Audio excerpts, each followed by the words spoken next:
Can I ask you, firstly, Neil, news has just broken in the last few minutes. Arsene Wenger has announced he's to stand down as Arsenal manager at the end of the season. What are your thoughts? I think he's just been the man that's changed the whole face of the game, from my point of view. We owe him so much, and yet we give him so much stick. I've always said over the last 5-6 years, be careful what you wish for. The grass is not always greener. So, they've got the way now, I suppose, and he's leaving at a good time. I think he's made the club a fantastic force, and it'll be interesting to see who takes the job and how they go on. Because we've seen what's happened at Manchester United when Alex has left, and so it'll be interesting because I think he's a fantastic manager, me. Difficult job to replace him? It's always difficult to replace a top manager, yeah.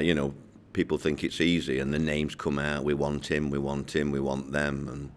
But you don't know who's going to fit. It's one of those things in management. The fans always have their, it'll be interesting, I think, in 2 years' time to have a reaction of the fans and see whether they've got exactly what they wanted. Do you think they'll go for someone of his vintage, of your vintage, or will they go for a... Well, I think Vieira's been wrote up a lot, hasn't he, in the last few days. I'm not really bothered who they go for.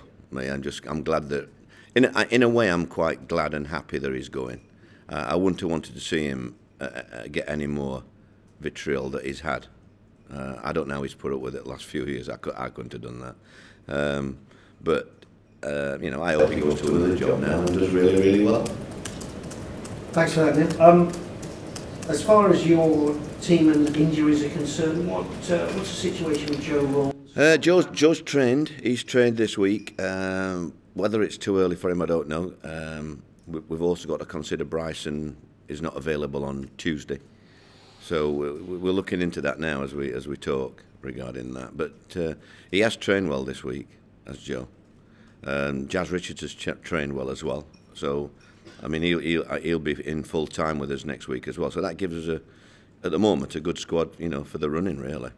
And Sol Bamba, what was the? Sol just hurt his. He's had a long-standing problem all season really with it. So it's nothing major, but we'll have to consider that as well. See how he goes this morning. He's training, so we'll just see how he is. So he may play. Yeah, he may. Yeah, definitely. Yeah. You're back as the hunted rather than the hunter. Well, wait till tonight. See where we are. Yeah.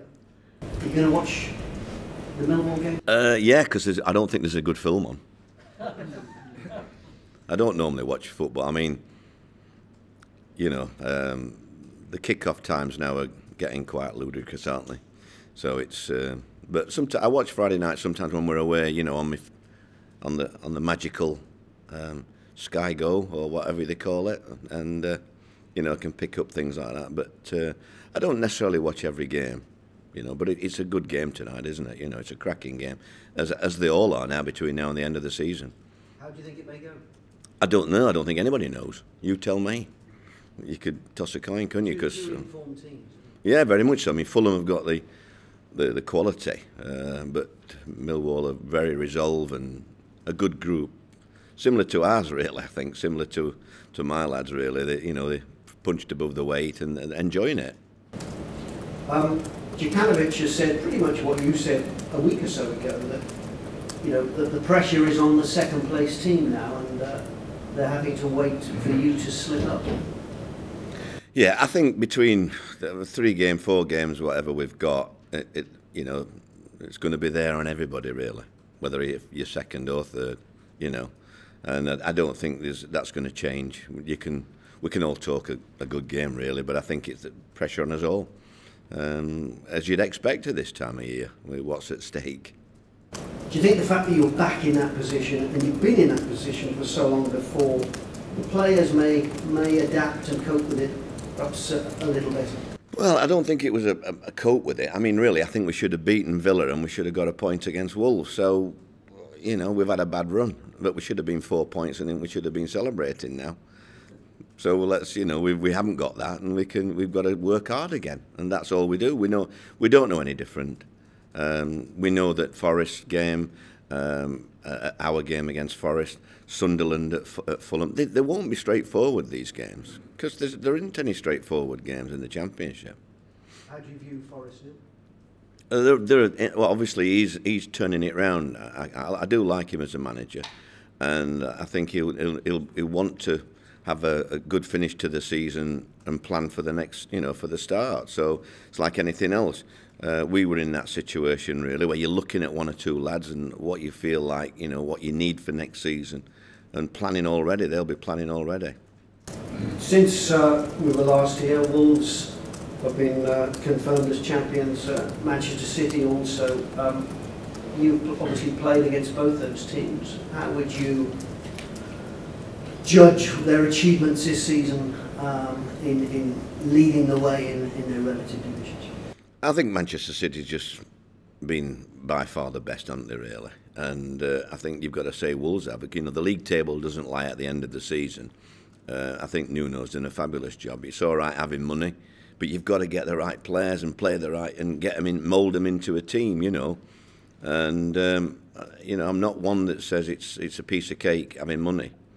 I mean, I think I saw Conte's comments this week about Sean Dyche, but I think from Dyche's he would say, well, yeah, I'd like to have a go with players like Conte's got, to see if you can cope, because they are the top quality players, aren't they, some of these players. But I thought we did reasonably well against Manchester City, if I'm honest, and I think we've been unlucky in the home game against Wolves not to get something. So it's great for us to, we beat them down at Molineux, and I thought we deserved it, and we've run them close, really.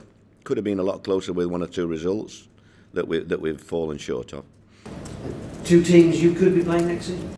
It'd be nice to think so, yeah, it would be nice. But I'm not that far ahead at the moment. Just a couple of other questions on management in general. You talked about Arsene Wenger and his legacy. We've seen this week a survey sent out by a football club asking fans to rate their manager. We seem to live in an era where feedback and rating is all the rage these days. What did you make of the thing that was sent out by Everton? I think they've apologised, haven't they, since for sending it out. I mean, it's quite ridiculous, really. I mean, if you get however number of supporters, they'll all have a different opinion. When you're not doing well, they all slaughter the manager. And I think I'm in favour of Cardiff doing one, because I think everybody loves me at the minute. So it wouldn't bother me if you sent it out to Cardiff fans. But I think it's the wrong way down the line. It's like when, when I was at QPR, when Tony came in, Tony Fernandez, who was the owner then, it was the first time I've ever dealt with, he was mad on Twitter, which is the fashion now, isn't it? And he was down in the pub talking to fans about what they would want, And I think it's dangerous for a manager. It just belittles the manager, I think. Sam said that he would give himself 11 out of 10. What would you give yourself for the season? Well, I don't think I would. I think I'd let other people do it. They'd probably give me more than what I would. The other interesting managerial move last couple of days, Joey Barton starting out at Fleetwood. What are your thoughts on Joey Barton? I've got enough problems myself without thinking of other people, so good luck to him if he's starting off. But I only concentrate on Cardiff, and I don't want to comment on other things like that. Any advice for him? Not really, no. He's got a good chairman because he knows him. So that's the best advice for young managers I can give: get a good chairman.